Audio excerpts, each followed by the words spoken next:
Hi friends, car insurance related ఇంకొక important point ఈరోజు discuss చేద్దాం. అదేంటంటే కార్ డెంట్స్ లేదా కార్ స్క్రాచెస్. సో ఇది అనేది చాలా కామన్, ఎస్పెషలీ మీరు సిటీస్లో కనుక ఉన్నట్లయితే. ఒకవేళ ట్రాఫిక్ ఎక్కువ ఉండి ర్యాష్ డ్రైవింగ్ ఎక్కువ ఉంటే సో డెఫినెట్గా కార్లోని డెంట్స్ కానీ లేదంటే కార్ మీద స్క్రాచెస్ కానీ పడే ఛాన్సెస్ అయితే చాలా ఎక్కువ అయితే ఉంటుంది.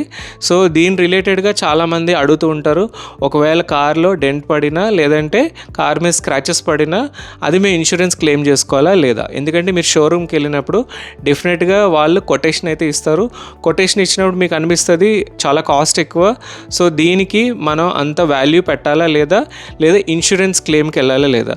సో ఇది మీరు ఒక పాయింట్ గుర్తుపెట్టుకోవాల్సింది ఈ విషయంలో ఏంటంటే, ఒకవేళ మీకు ఎక్కువ డెంట్స్ ఉండి ఎక్కువ డ్యామేజ్ అనిపిస్తేనే క్లెయిమ్కి వెళ్ళండి, ఇన్సూరెన్స్ క్లెయిమ్కి వెళ్ళండి. లేదు అంటే కనుక వీలైనంత వరకు అవాయిడ్ చేయడానికి ట్రై చేయండి.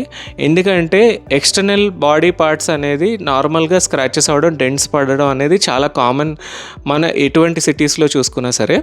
సో అందుకనేసి ఇలాంటి వాటికి మీరు ఇన్సూరెన్స్ కనుక యూజ్ చేసినట్లయితే మీరు నెక్స్ట్ క్లెయిమ్, ఒకవేళ ఏదైనా మేజర్ యాక్సిడెంట్ అయినప్పుడు నెక్స్ట్ క్లెయిమ్కి వెళ్ళినప్పుడు ఆల్రెడీ ఒక క్లెయిమ్ మీరు తీసుకున్నారు కాబట్టి సో నెక్స్ట్ క్లెయిమ్కి వెళ్ళినప్పుడు సిగ్నిఫికెంట్గా అమౌంట్ తగ్గే ఛాన్స్ అయితే ఉంటుంది మీకు రావాల్సిన అమౌంట్లోని.